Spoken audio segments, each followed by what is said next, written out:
Okay, I think it's time to start. So let's begin this second session where we look at this dependent arising in a little bit more detail. So this is the second of the 8 sessions. So in the third session today, we'll be looking at how we make boundaries, and then finding the middle way is the last session today.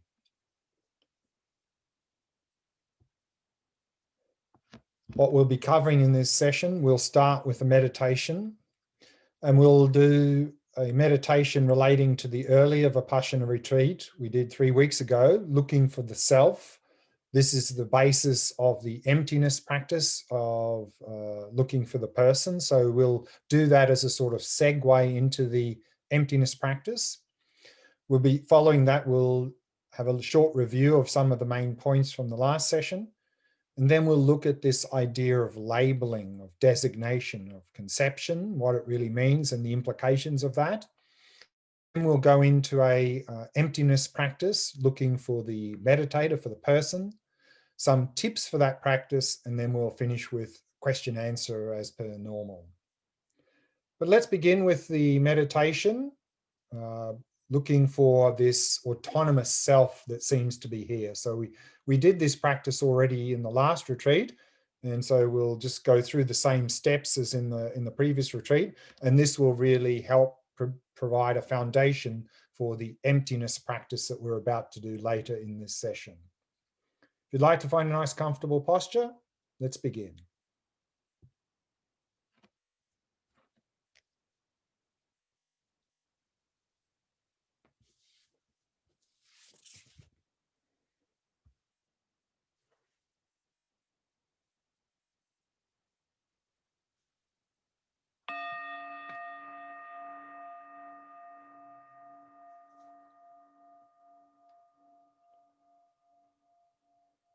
Setting the body into a state of relaxation, stillness, and vigilance.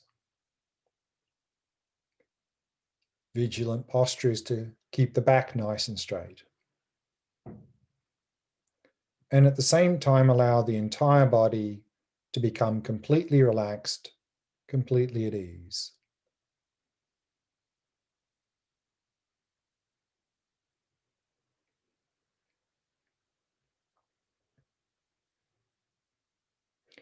Using the out-breath to relax and release any tightness or tension in any part of the body.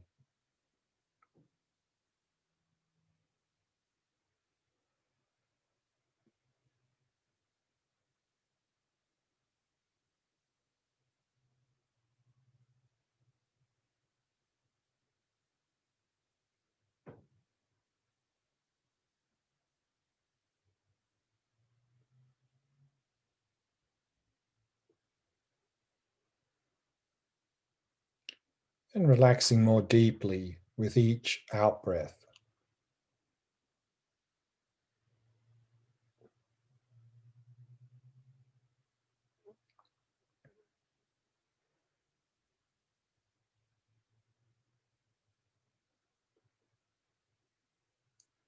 And with each out-breath, letting go of any thoughts that may have arisen, happily releasing them.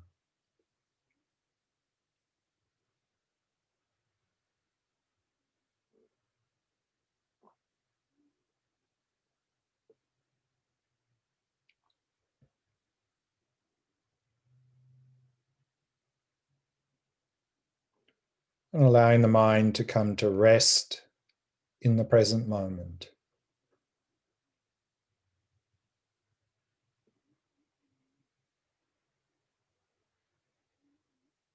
And focusing on the sensations of the breath throughout the body.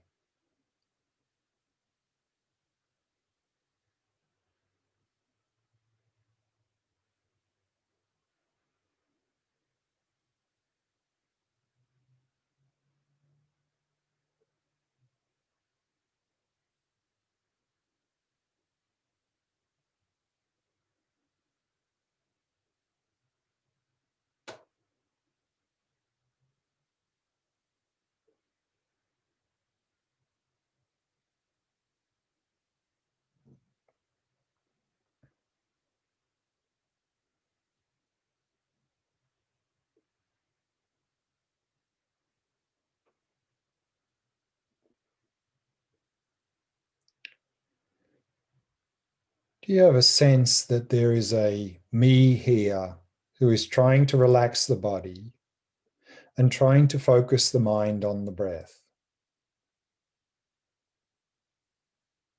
A me that seems to exist from its own side and doesn't seem to depend upon anything else to exist.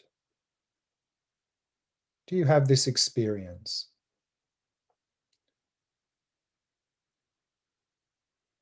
This experience of this autonomous me here?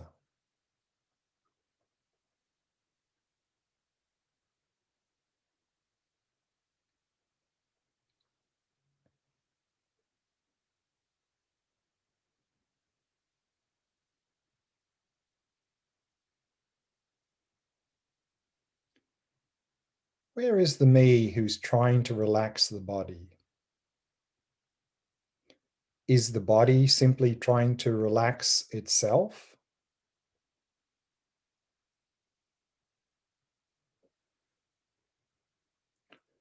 Or does there seem to be a me separate from the body who is trying to relax the body?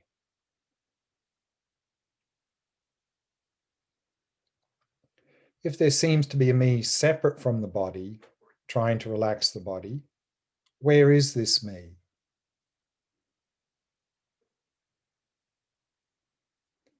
So investigate thoroughly and try to find the me who is relaxing the body.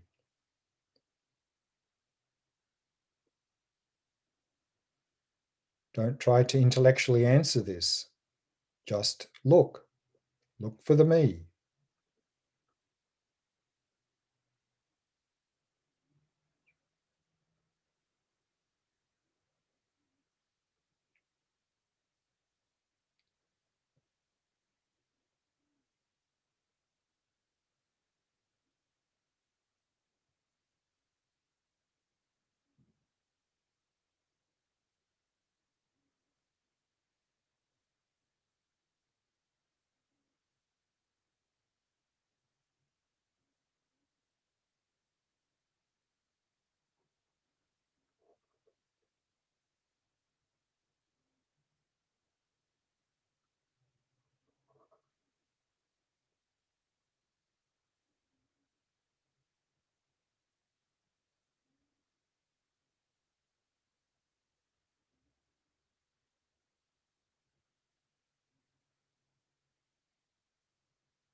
And where is the me who is trying to focus the mind on the breath?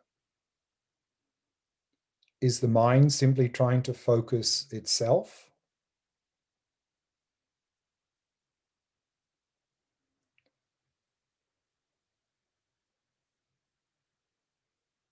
Or does there seem to be a me separate from the mind who is trying to focus the mind?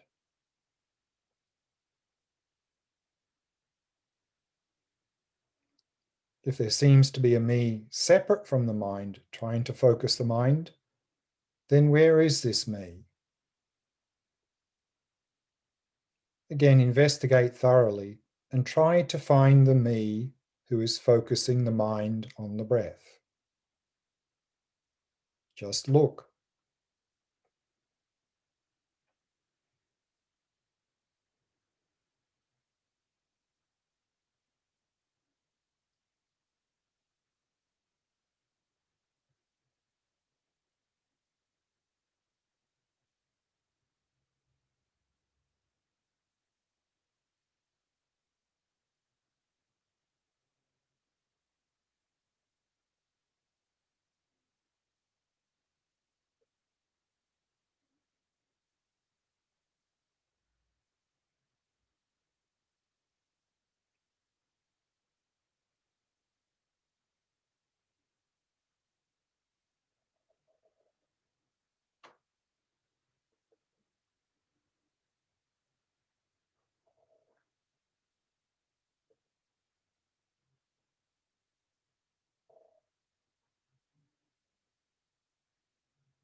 Now, in your direct experience, what is actually here?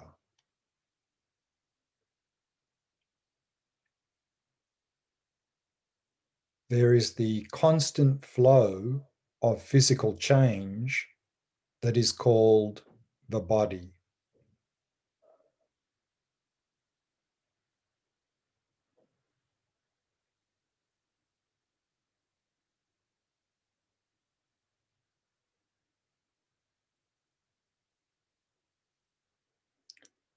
And there is the constant flow of mental experience that is called the mind.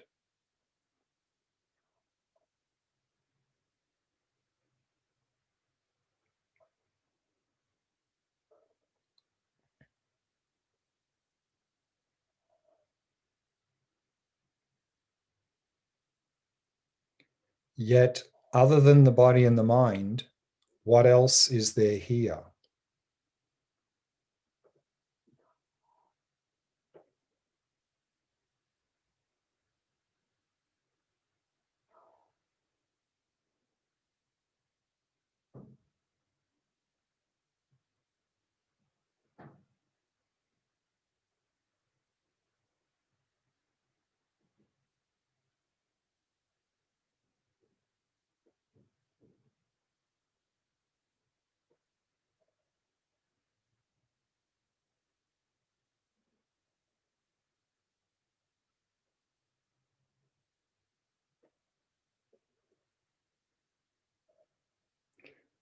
If there's nothing more than the body and the mind here, then where is the me who is relaxing the body and focusing the mind?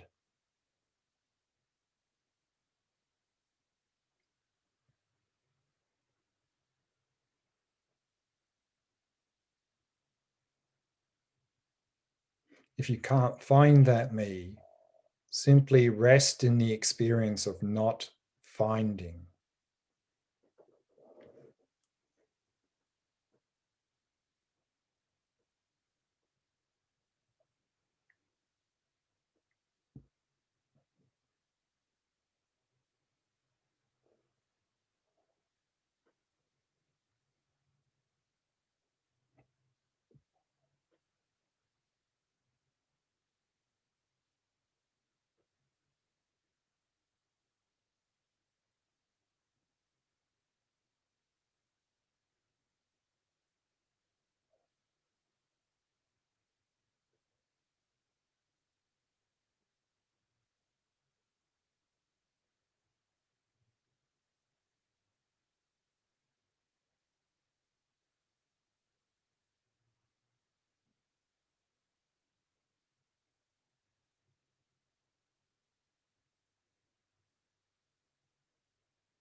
And even if you didn't find the me, isn't there someone here who's experiencing all of this?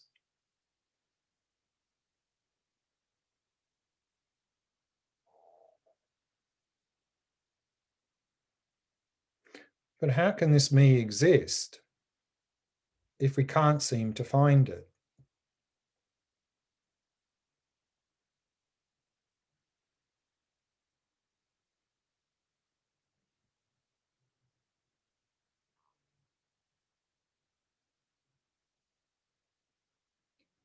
The me exists as something merely labeled on the basis of the body that is sitting here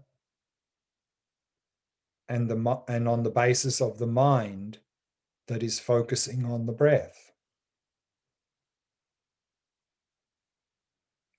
Nothing more than this.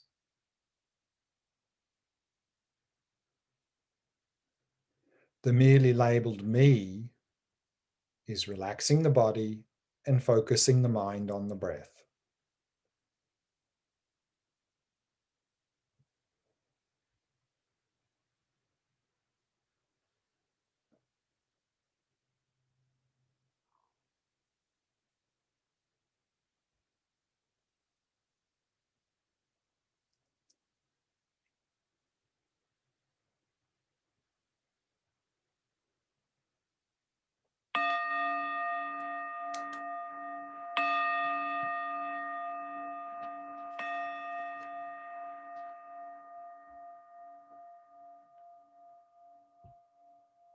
And we can bring the meditation to a close.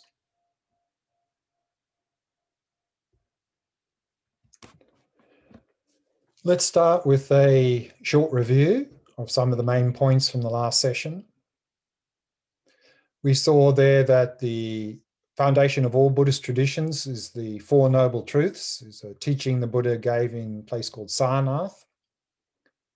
And here in these Four Noble Truths, we saw that the fundamental ignorance, the fundamental distorted view, is grasping to autonomous self. And then the main Vipassana practice is to come to realize no self, in addition to, of course, realizing impermanence and suffering. Through realizing no self, we can overcome mental afflictions and suffering and achieve this goal of liberation called nirvana. This Four Noble Truths teachings is the foundation, the basis of Theravada Buddhist traditions. And there's a lot of parallels here with classical physics, particularly in terms of subtle impermanence, that there's a material world really there, but it's changing from moment to moment. So there's a lot of parallels there. Whereas in these perfection of wisdom teachings that the Buddha gave in a place called Rajgir, in Sanskrit, perfection of wisdom, prajna paramita, the Buddha went on to talk a little bit more about how the world exists, and basically saying that the world does not exist as it appears. Even though there seems to be an objective world there, things do not exist as they appear, that nothing exists independently, that everything's empty of independent existence. And so therefore the fundamental ignorance, the fundamental distorted view is grasping to that dependent world as independent. In other words, grasping to inherent existence. And so therefore the Vipassana practice is to come to realize nothing exists as it appears, to come to realize emptiness, that everything's empty of independent existence. And through doing this, particularly together with bodhicitta, we can achieve this goal of enlightenment. And these teachings here, perfection of wisdom teachings, are really the basis of the Mahayana Buddhist traditions. And I think here with this view of emptiness, there are quite a lot of parallels with quantum physics. And in these sessions today and tomorrow, I'll give a couple of quotes from that field of physics and quantum physics to sort of back that up a little bit. In fact, I've got a quote here from Anton Zeilinger, who's a quantum physicist. He's actually had a lot of discussions with the Dalai Lama, and they share a lot of similar ideas. And he says the following: one may be tempted to assume that whenever we ask questions of nature, of the world there outside, there is reality existing independently of what can be said about it. We will now claim that such a position is void of any meaning. It is obvious that any property or feature of reality out there can only be based on information we receive. There cannot be any statement whatsoever about the world or about reality that is not based on such information. It therefore follows that the concept of a reality without at least the ability in principle to make statements about it, to obtain information about its features, is devoid of any possibility of confirmation or proof. This implies the distinction between information, that is knowledge, and reality is devoid of any meaning. Very interesting. And this is something we'll be sort of really touching on through this view of emptiness in the coming sessions. Something very similar to what Anton Zeilinger is saying here.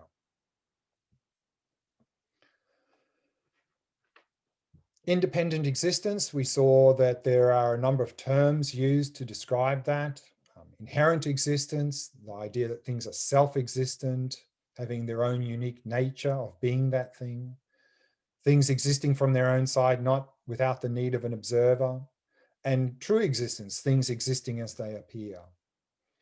And we saw here in the perfection of wisdom teachings that the assertion is that nothing exists as it appears, that actually everything is empty of independent existence.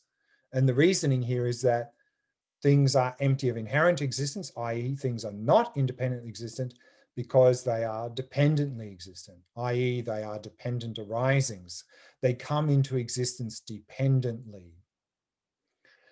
And we saw there that there are a number of ways in which things are dependent. This idea, this word dependent arising here, we have the etymology, we have a quote from a book from His Holiness Dalai Lama, Meaning of Life. And he says, in Sanskrit, the word for dependent arising is pratitya samuppada. The word pratitya has three different meanings: meeting, relying, and depending. But all three, in terms of their basic import, mean dependence. And samuppada means arising. In other words, dependent arising. Hence, the meaning of pratitya samuppada is that which arises in dependence upon conditions, in reliance upon conditions through the force of conditions. So here he's really emphasizing the first of the three ways of things being dependent arising, that things arise through causes and conditions. And this is something accepted in all Buddhist philosophical systems. And we saw there that dependent arising, we can talk about that in three ways, that things come into existence depending on causes and conditions. We talked about substantial cause and cooperative conditions. Substantial causes is the thing that transforms into the result, and cooperative conditions are all the various conditions necessary, or that not necessary, that contribute to that transformation. Again, I think that's fairly straightforward. We can understand that. We use the example of a seed and a sprout. Parts, also things exist depending on their parts. And again, we had that example of the sprout. The sprout exists depending on the various parts, the roots, stem, branches, leaves, and so forth. And then we saw in the last session that these two ideas, I think most of us quite easily, happily accept. Yet we tend to also accept at the same time that there is a sprout there existing objectively, independent of us. But that's illogical, because either a sprout is dependent or it's independent. And then when we look at this idea of labeling, and sometimes that's called imputation, designation, conception, again, they all mean the same thing. Labeling, when we hear that, we think, oh, I know what that means. It means there's a thing there, and we'll use the sprout example. Labeling, doesn't that mean that there is a thing there that we're just simply calling it a sprout? Again, I think that's quite a superficial understanding of labeling. So let's have a look at a deeper understanding of what it means that things exist depending on labeling, imputation, designation, or conception. When we look out on the world around us, we simply are receiving a mass of sense data, particularly visual data. And we have to make sense or meaning out of all of this data we receive, otherwise we can't function. So what we do is we draw lines around various collections of data and make them into meaningful objects. And we do more than that, because we're not living in this world in isolation. We're living with other people as well. And so in order to communicate with other people, we need to give names to the things that we've created to be able to communicate. So labeling, imputation, designation, or conception means this process of drawing a line, creating a meaningful object, and then giving it a name. How we do this line drawing is completely arbitrary, depending on the meaning that we want to get out of what we experience. For example, we see here some data, and we can ask the question, how many things are here? And normally, all this data we see here, most commonly, we would probably draw one line around all of that data and create one object and call it a star. But perhaps in another occasion, it would be more meaningful to draw two lines to create two objects, two triangles, and call them triangles. On another occasion, it may be more meaningful to draw 6 lines and say there's 6 triangles there. Or another occasion, 7 lines saying there's 6 triangles and a hexagon. Or on another occasion, it may be more meaningful to say there are simply a collection of 18 lines there. So how many things are there? There's 1, 2, 6, 7, 18. How many lines are there? We decide. We decide how many things are there. There is no star existing there objectively from its own side, independent of our conceptual framework. And so here we have a couple of terms that are used to describe this. One very common term is merely labeled. Merely labeled means things are only existing within our conceptual framework. For this example of the star is merely labeled. There is no star existing there from its own side. We create the star in our conceptual framework by drawing a line and creating that star in our conceptual framework. So therefore, the star is merely labeled. Another term that we sometimes see here is things are not findable. Not findable means you cannot find the object within the basis, meaning there's no star to be found there in that basis, because the only star that exists is the one we have created in our conceptual framework. There is no star to be found there amongst the basis. So these are two terms that are used quite commonly. This is what it means labeling, imputation, designation, conception. So let's go now back to causes and conditions and parts based on this understanding of labeling. So we'll go back to the example we talked about, the seed and the sprout. So we said that the sprout exists depending on cause and conditions. The underlying cause is the seed, conditions, soil, sunlight, water, and so forth. Now we believe or grasp onto that things exist objectively. So therefore, and we have a timeline here from a seed producing a plant, therefore there should be a fixed, obvious point at where the seed becomes the plant. So in this timeline here, at what point does the seed become the plant? And when we look at this, we can understand the point at which the seed becomes the plant is the point at which this configuration of data here in the timeline stops looking like our concept of seed and starts looking like our concept of plant. And we all have slightly different ideas or concepts of what it means to be a seed and a plant. So therefore, for some of us, already it's a plant in the second drawing. Some of us for the third, some the fourth, some the fifth, some the sixth. We decide when the plant comes into existence. Now, if two things is another point. If two things are in a cause and effect relationship, such as the seed and the plant, by definition, they cannot exist at the same time. So here's the question.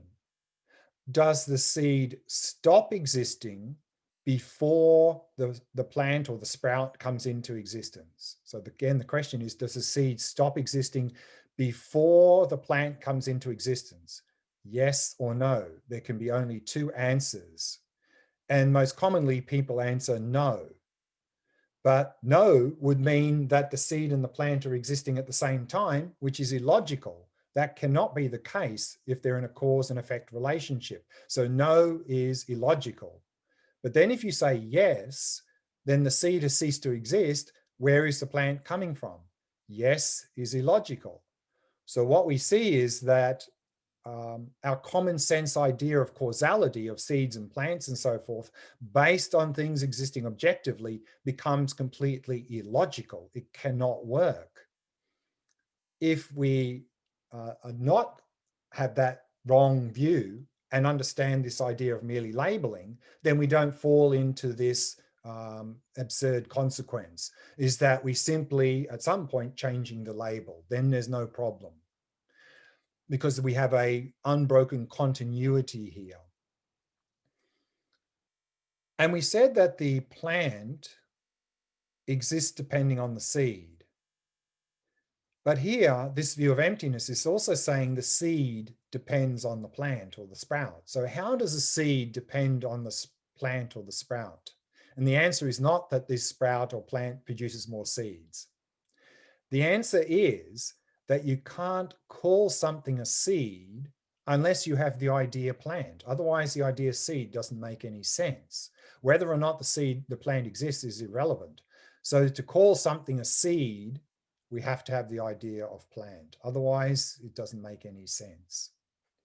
So that is a little bit how to understand causes and conditions a little bit more deeply based on this idea of labeling. So let's now look at parts. For this, we use a pen, one of my examples. We say that the pen exists depending on the parts. But can a pen be found within the parts? So if we have that pen there, is there a pen to be found there in the basis? So if we take the cap off, we can ask, is that a pen? No. If we take the tip at the other end, the blue plastic tip on the other end out, that's no. If we pull out the inner and we have just the plastic shell, is that a pen? No. Is the plastic tube a pen? No. Is the ink a pen? No. Is that little round ball on the end a pen? No. Is the other piece on the front a pen? No. So where is the pen? Then often people go, oh, that's easy. The pen is the collection of the parts. So then we have actually there on the right, the collection of the parts. And you go, oh, no, no, no, no. It has to be in a certain shape. So then we can start to assemble those parts slowly.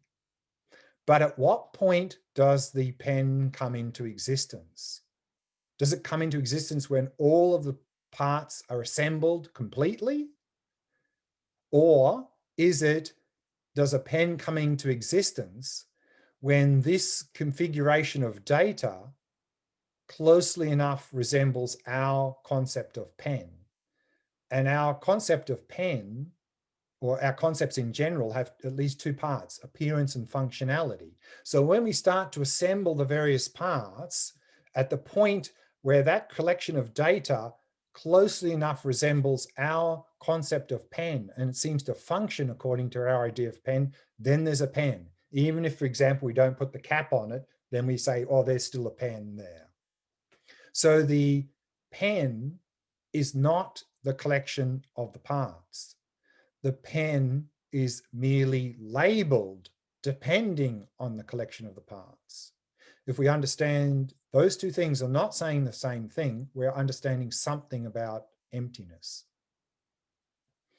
And we say that the pen exists depending on its parts, but also the part depends on the pen.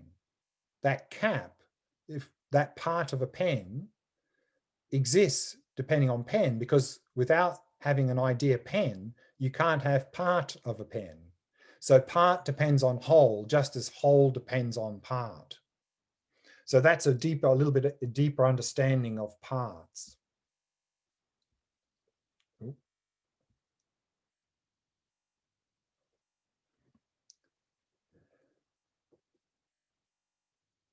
So let's now go to the meditation based on this understanding, a little bit better understanding of dependent arising and a little bit better understanding of emptiness.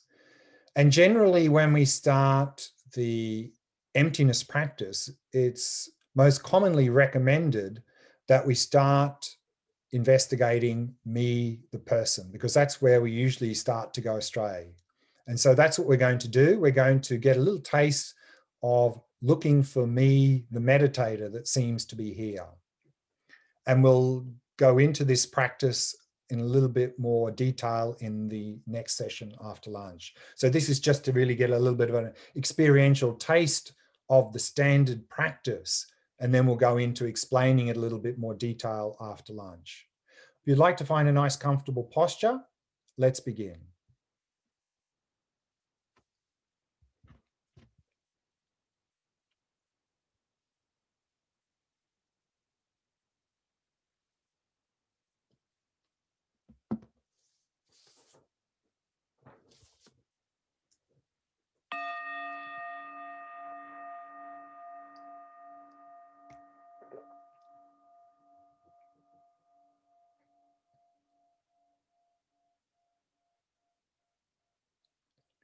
setting the body into a state of relaxation, stillness, and vigilance.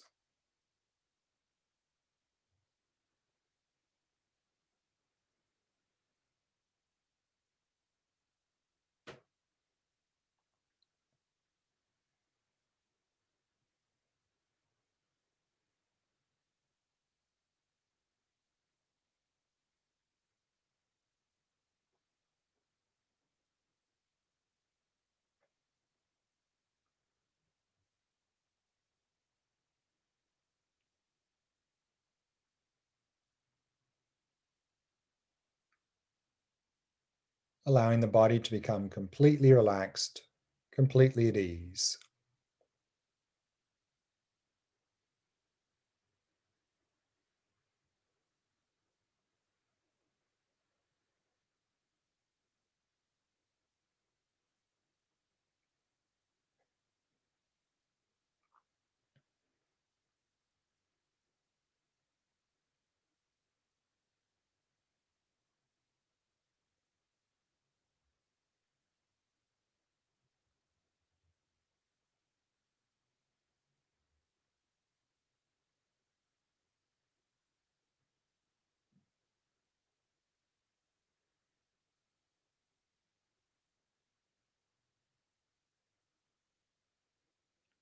Allowing the breathing to settle into its natural rhythm.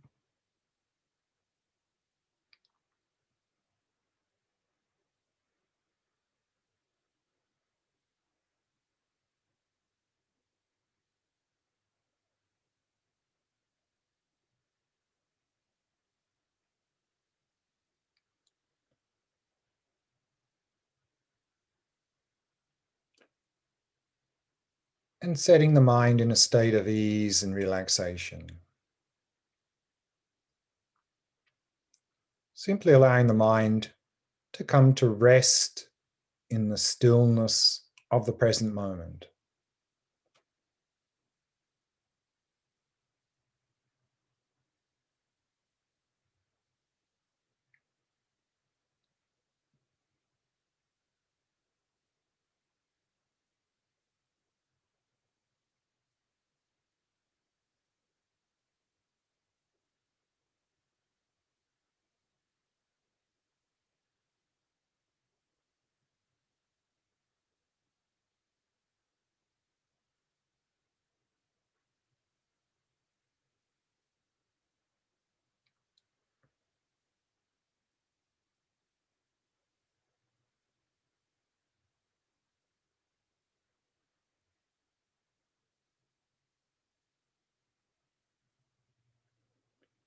And simply focusing on the sensations of the breath throughout the body.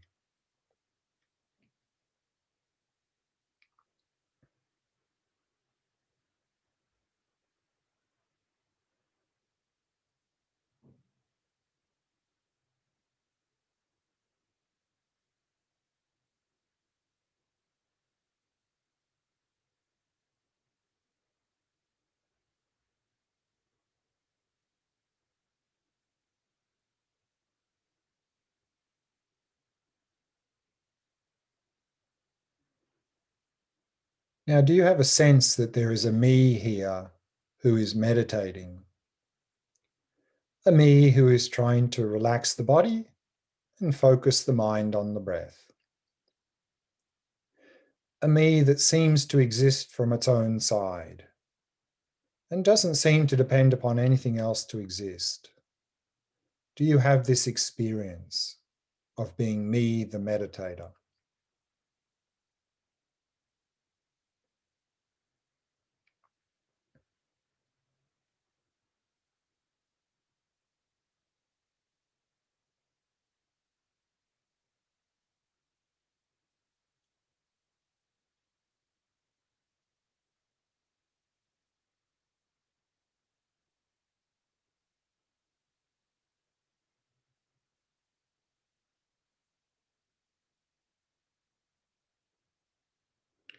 Can the me who is meditating be found anywhere? Can the meditator be found anywhere within the body? Investigate thoroughly. Check every part of the body and look for the me who is meditating.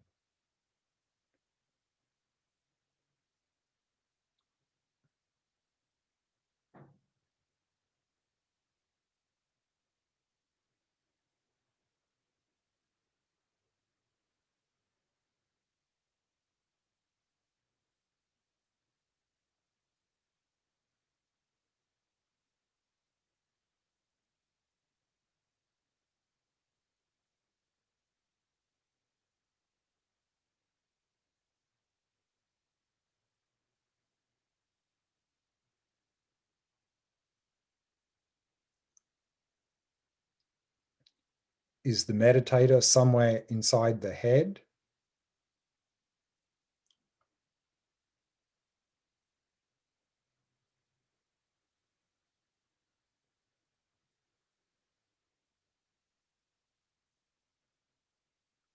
Is the brain the meditator?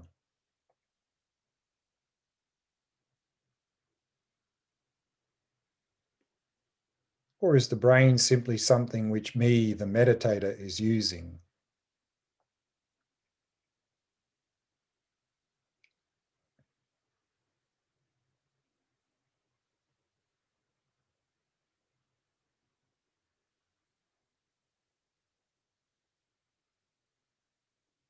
Is the whole body itself?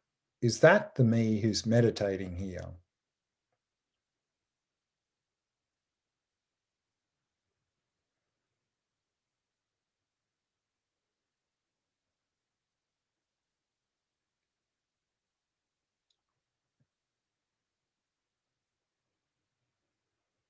Or is the whole body itself simply something which me, the meditator, is trying to relax?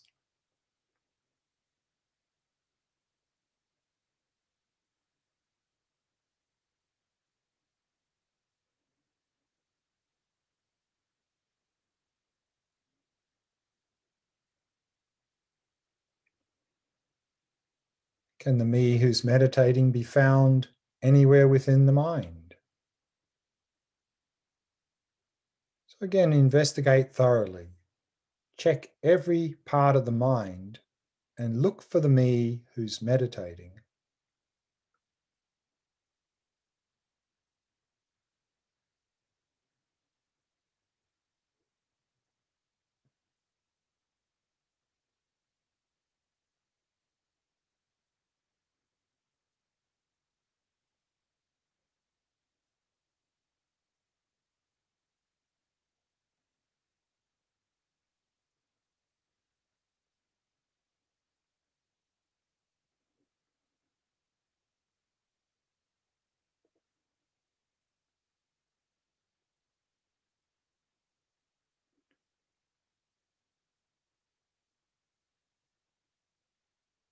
Are any of the thoughts, emotions, or concepts in the mind, are any of these the me who's meditating?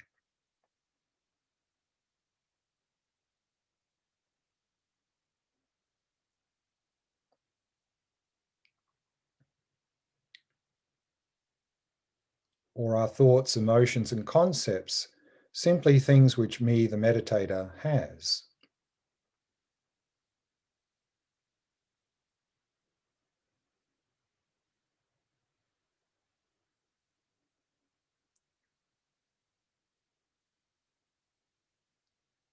Is the whole mind itself? Is that the me who's meditating here?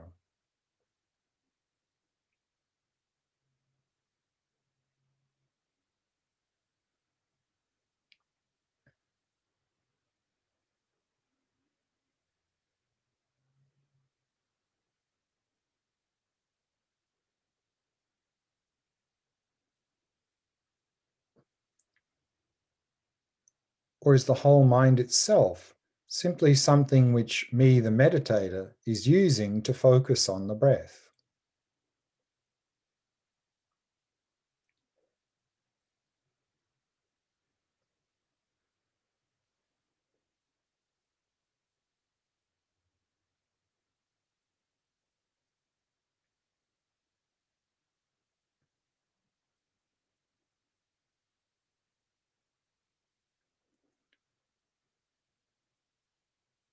Is the me who's meditating here simply the collection of the body and the mind?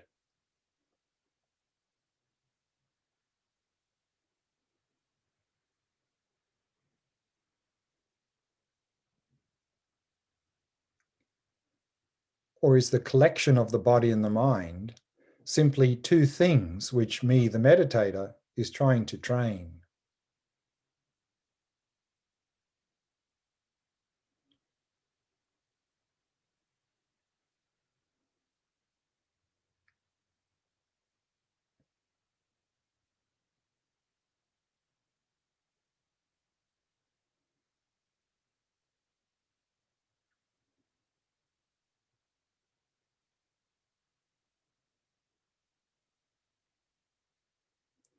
Yet, other than the body and the mind, what else is there here?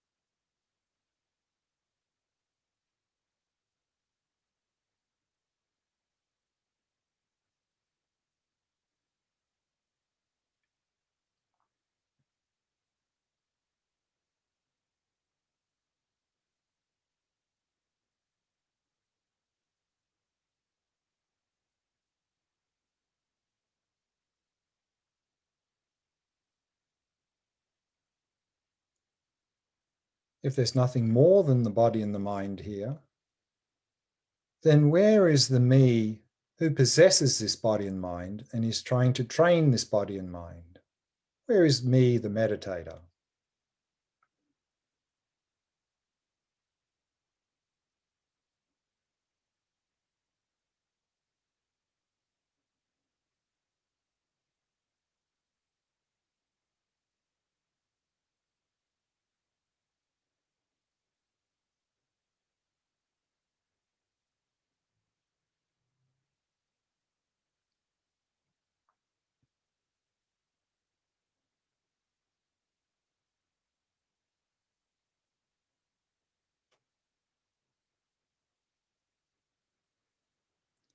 If you can't find the me who's meditating here, simply rest in the experience of not finding.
And we can bring the meditation to a close.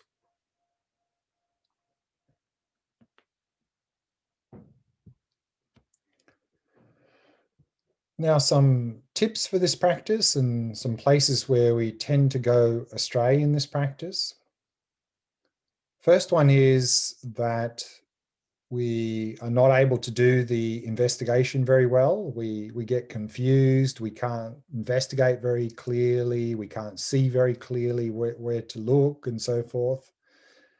And generally that's because we haven't got very good attention skills. We're not very focused.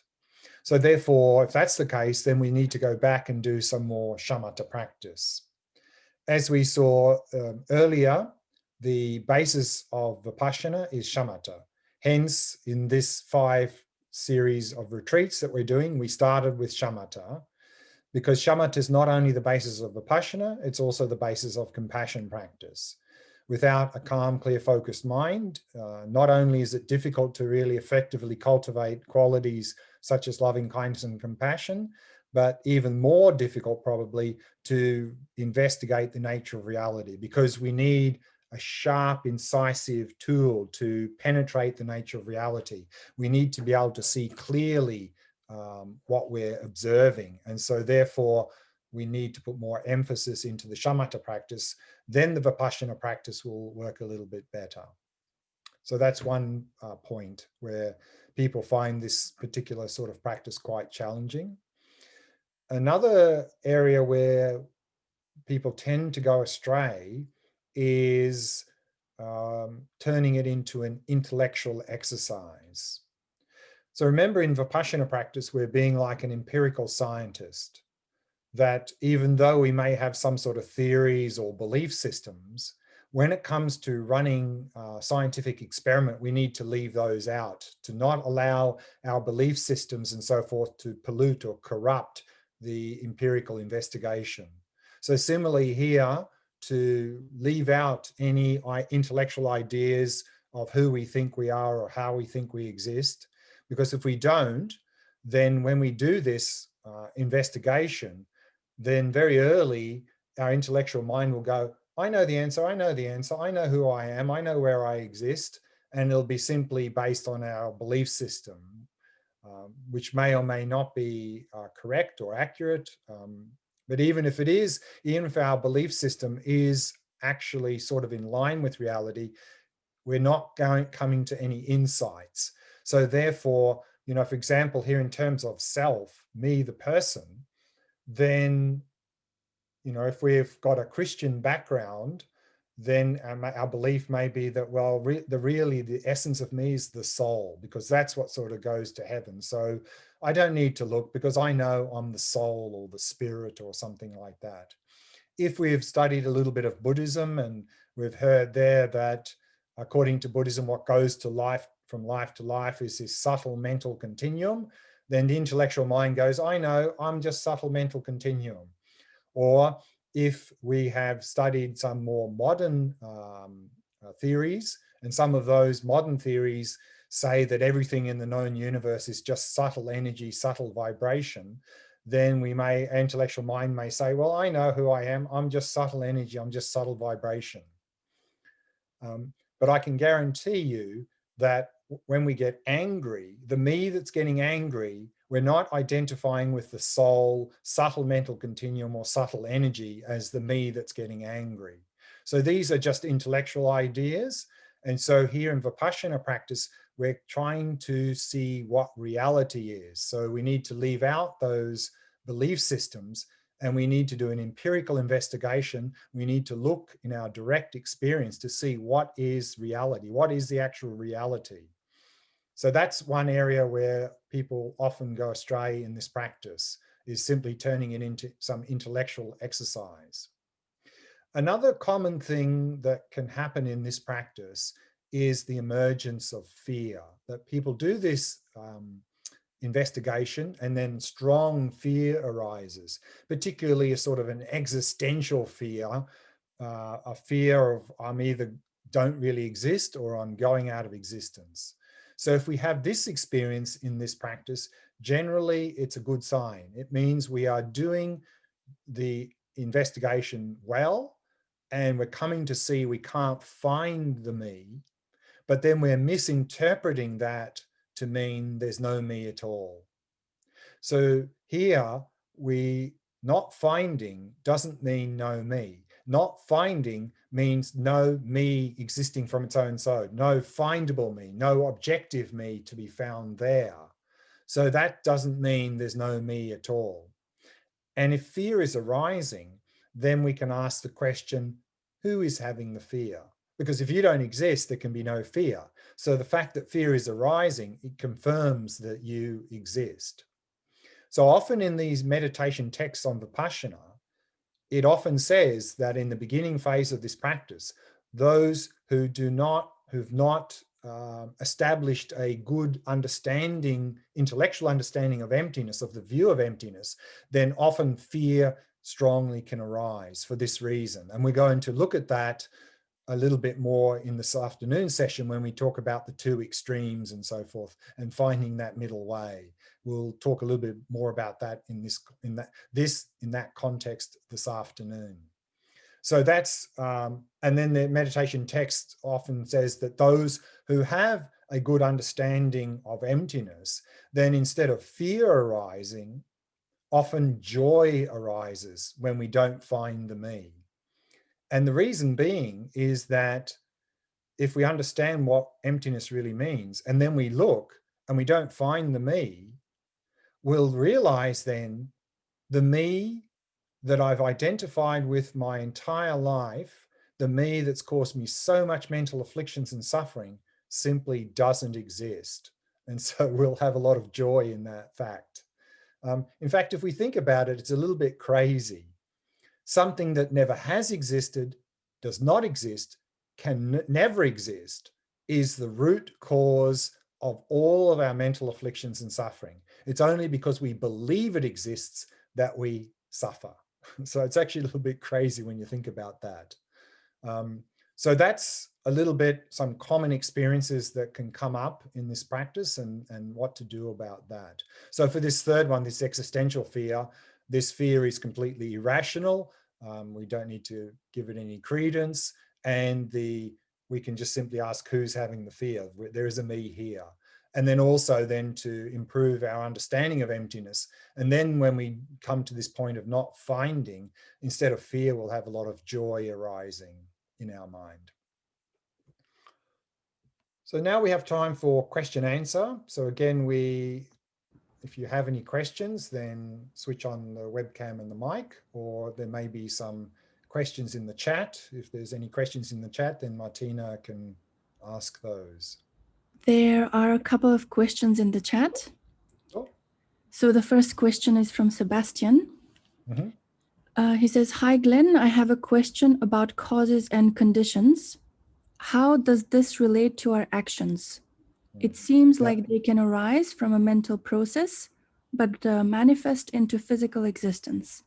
Yeah. For example, anger becoming a violent action or love leading to a caring action." Yeah, very good question. I saw that earlier and I sent a message to Sebastian saying that I would be looking at that in another context tomorrow. When we look at sort of short-term strategy, we'll be looking at actually that process of how we go from distorted view of reality to mental afflictions such as anger, how that leads to action and then a lot of suffering. So we'll be looking at that process in more detail tomorrow, and then also what we can do at the various stages. So I think that question will be answered tomorrow. Thank you. Then there's a question from Daniel. Mm-hmm. Would it be wrong to conclude that the meditator is found in the very act of searching? Is found in the very act of searching. We are searching, or do you mean that the meditator is the searching? I'm not sure what the question is asking. If the meditator is found in the act of searching. In the act of searching. I mean, we're searching, so we have to search. Otherwise, we don't know if it exists there or not.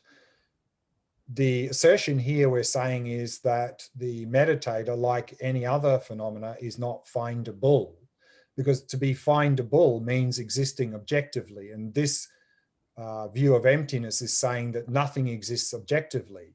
That's the view, but it's for us to determine as an individual whether that is a valid view. So that's why we need to do this empirical search ourselves, to see whether that's the case or not, to confirm through our investigation, is there a me here to be found or not?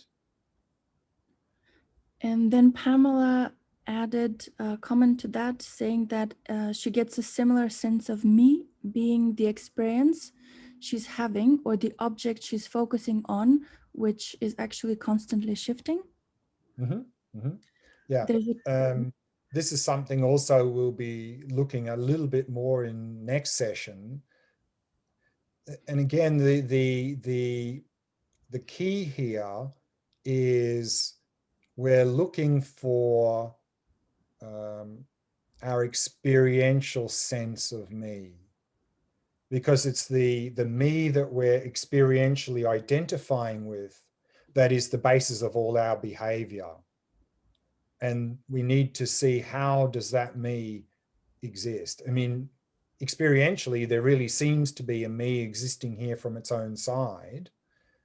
And so if that's the case, we must be able to find it. And so that's the me we need to look for, and not, again, sort of make it intellectual, because if we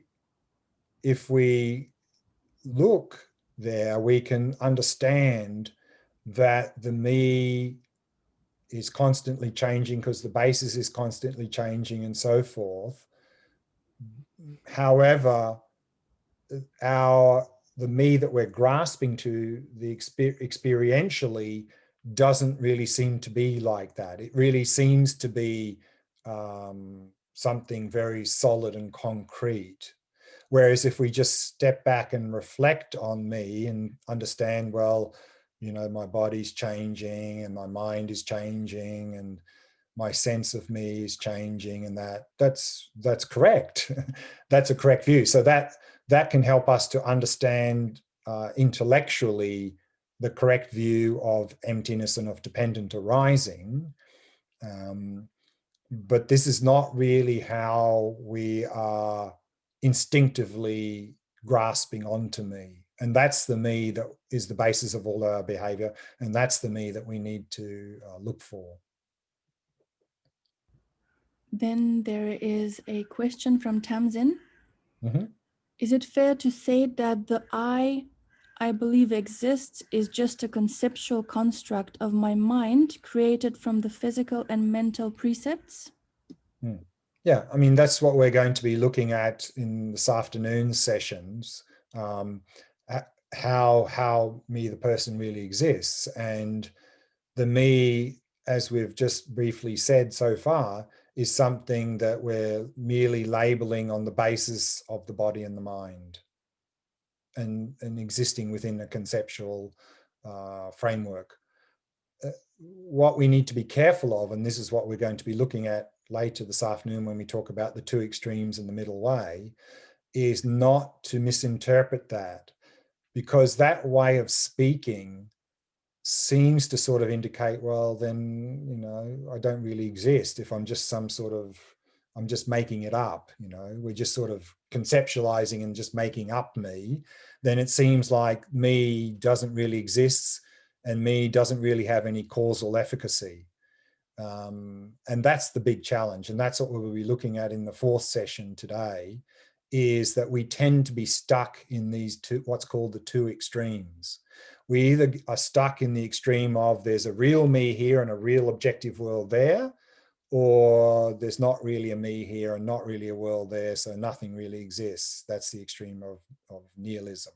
And so we tend to sort of oscillate between those two, because we don't see any other option or possibility. Either there must be this real objective world, functioning world, or there's no world. And either there is a sort of real me here or there's no me.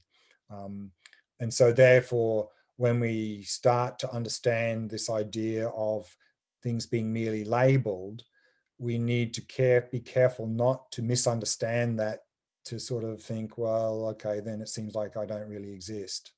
You do exist. And that's the challenge, is to find this middle way between the two extremes. And we'll be looking at that in more detail in the fourth session this afternoon. Then David says, beyond body, the physical, and mind, thoughts, feelings, there also appears to be attention, ability to be aware of body and mind, and intention, a separate agency that drives body, mind to action, speech, perception. Good. There seems to be, doesn't there?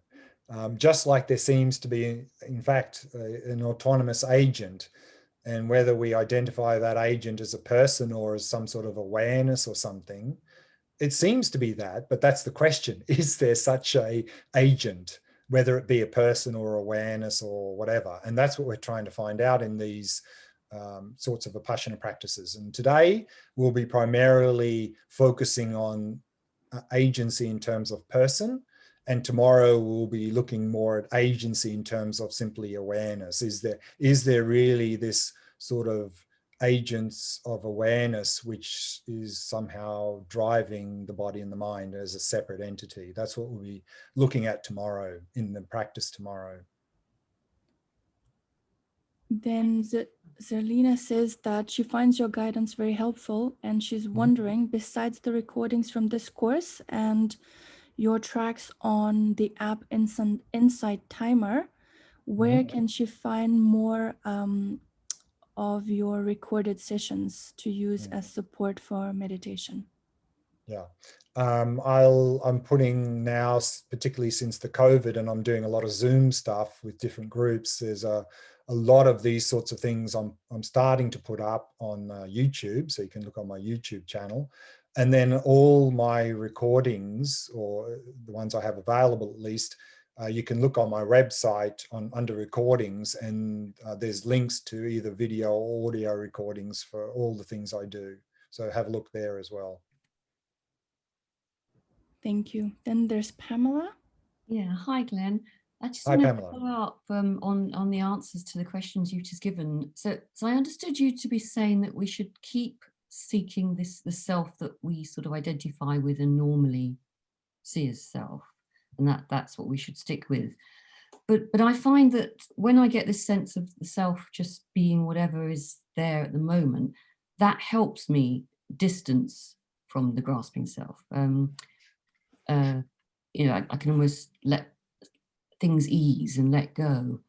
So, sure.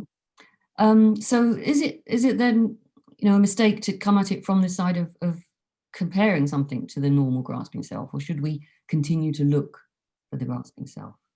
Well, no, I mean, again, we can sort of come at it two ways. There's the, as we're going to see a little bit more this afternoon, there's the emptiness perspective. That's what we're doing here. And then there's the dependency perspective. So both are valid, but I think to really come to realize, they say that first we really need to realize emptiness before we really fully realize that we're merely labeled, that we're dependent. But certainly as a meditation exercise, you can go through and look at the me, how the me is constructed in terms of a dependent me labeled on body and mind and all that. That's great. But I don't think we should sort of mix the two together, because in one, we're establishing the correct view, and in the other, we're trying to negate the false view. So I think we want to do either one or the other. We need to cut the false view, or we need to construct the correct view. And if we sort of mix them together, we get a little bit confused. So both are valid, but I wouldn't be sort of mixing them together in one sort of session. Right, and then shunyata is the trying to construct the correct view. No, shunyata is the lack or emptiness of independent me. So therefore, emptiness approach is the standard approach, is to look for the me. I mean, we can investigate anything. In this case, we're investigating me, the person. I mean, we can investigate the body as we did earlier. We can investigate the mind as we're going to do tomorrow. We can investigate anything.